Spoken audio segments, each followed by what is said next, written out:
Vamos agora à entrevista do dia, hoje feita por José Neumann e Pinto. Os comentaristas do Jornal da Gazeta farão as entrevistas durante as férias de Maria Lídia Flandoli. Neumann?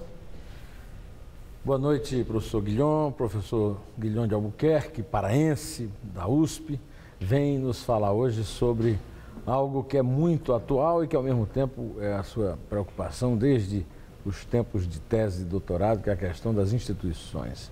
Professor, o senhor diria que hoje, por exemplo, nós temos a notícia de que o PT, com a ajuda do Ministério Público Eleitoral, está querendo tirar Gilmar Mendes da condição de relator das contas da campanha para a reeleição de Dilma.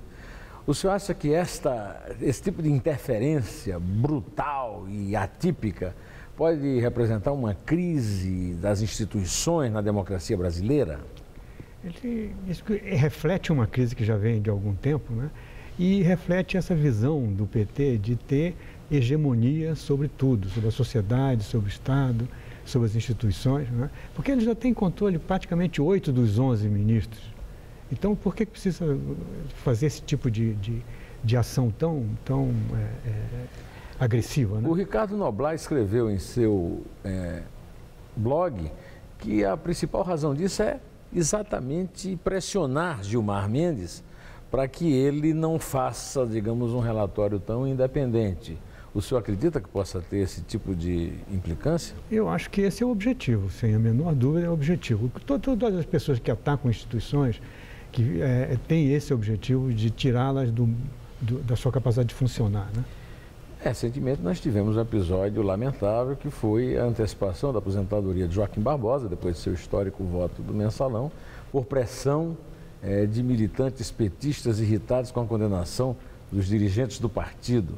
Esse tipo de coisa parece que tende a se repetir, mas a presidente Dilma vai indicar 10 dos 11 ministros ao fim do seu governo, vai ter 10 dos 11 ministros. Né? Exato, mas não é suficiente. Veja, eu acho que o maior sucesso do Lula no governo foi o fato de conseguir minar e minando aos poucos as instituições. Primeiro chamando o Congresso e os congressistas de picaretas, os 300 picaretas. Depois atacando o Judiciário e dizendo que o Judiciário era parcial, etc, etc. Atacando o TCU, atacando os partidos, dissolveu os partidos. E também atacando o eleitorado.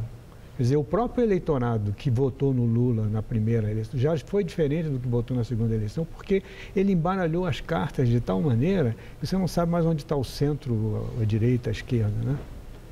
Professor, neste momento, no Congresso está sendo votado de novo, para evitar a intervenção do Supremo Tribunal Federal, o projeto de Dilma em que ela abre mão, que ela consegue que o Congresso abra mão para ela, da necessidade de ter uma meta de superávit primário. Tudo indica que o Congresso está se curvando a ela. Este episódio, o senhor considera um episódio grave do ponto de vista institucional para o Brasil? Por quê? Veja, eu acho muito grave. Eu acho que é uma coisa crítica para saber o que vai acontecer daqui para diante em relação ao Congresso. Apesar de ser um Congresso que está em fim de mandato, né? Porque isso significa dar um cheque em branco. Não existe mais orçamento. Não existe mais orçamento. Não existe mais nenhum... A lei de diretriz orçamentária já não é diretriz para coisa nenhuma, né? Realmente, uma coisa é você alterar eventualmente o superávit primário, mas você acaba com o critério, a noção de déficit, de superávit, desaparece.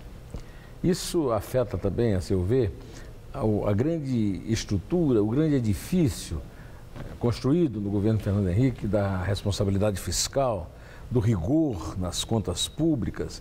O senhor acha que isso faz parte daquele raciocínio que o senhor falou, que o Lula foi minando essas coisas, minando até chegar ao ponto em que joga tudo pelo chão? Essa não é a dúvida. O que sobra da responsabilidade fiscal quando você não tem mais que seguir as leis orçamentárias, né? O que sobra? Nada. Esse tipo de coisa leva a quê? O senhor teme que coisas fundamentais no Estado Democrático de Direito, como, por exemplo, a liberdade de imprensa, a livre manifestação do cidadão, possa ser afetada por esse projeto de hegemonia? Bom, foi uma das primeiras coisas que a presidente, uma vez reeleita, declarou, que ela vai realmente mexer com a regulação da mídia, que segundo ela é econômica, mas a regulação que está sendo feita no Equador, na Argentina, é econômica. Simplesmente a questão do direito de manifestação é um direito que é prévio a qualquer outro, até prévio ao Estado. Quer dizer, eu não posso criar um Estado se eu não sou livre. Então, essa liberdade do cidadão, ela está acima de tudo. Então, o senhor agora se referiu ao discurso da vitória de Dilma. Nesse discurso da vitória, Dilma disse claramente que o fato de a diferença de votos dela ser tão curta, são pequenas, 3 pontos e pouco percentuais, lhe dá mais autoridade ainda para mudar. Em que tipo de raciocínio matemático ela pode ter se baseado, ela que se diz economista e que diz até que tentou fazer doutorado na Unicamp, para fazer um raciocínio político desse, professor? Olha, eu poderia dizer exatamente o contrário. Ele tem uma grande vantagem, uma grande margem de vantagem, portanto, tem mais representatividade. Eu poderia dizer a mesma coisa.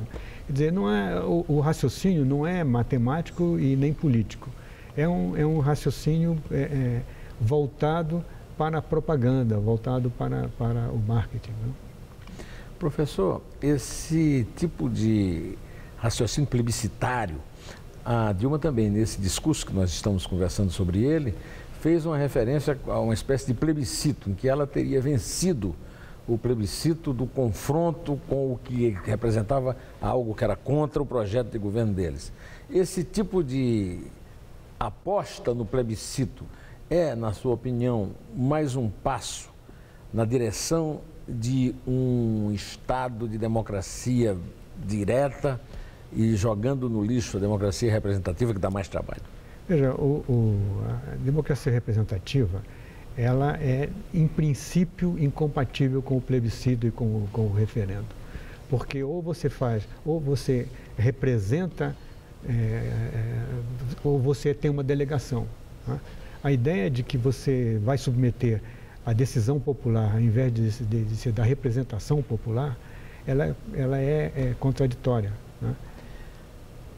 Fala-se, o plebiscito parece uma coisa morta, né? Parece que não vai ter como votar o plebiscito, mas se fala muito do referendo. A seu ver, plebiscito e referendo, quer dizer, plebiscito é aquilo que o povo é consultado antes sobre como o Congresso deve votar, o que é evidentemente um absurdo, porque senão fecha o Congresso e o povo passa a decidir tudo. Né?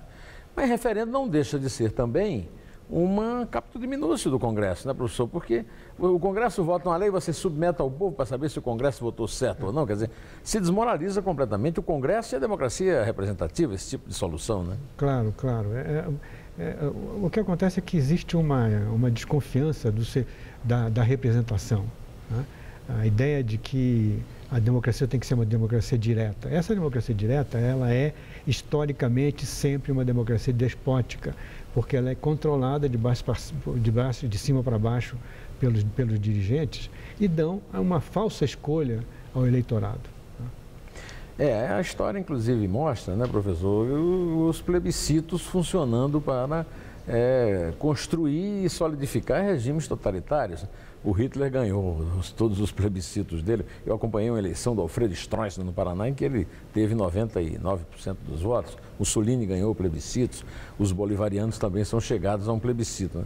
O senhor vê uma ligação entre plebiscito e referendo e o golpismo autoritário? Veja, as sociedades modernas, e o Brasil é uma delas, ela é muito complexa. Ela não tem dois interesses conflitantes apenas, é sim ou não. Ela é complexa porque você tem de um lado os dirigentes da economia, você tem os dirigentes morais das religiões, você tem interesses de todas, é extremamente complexo.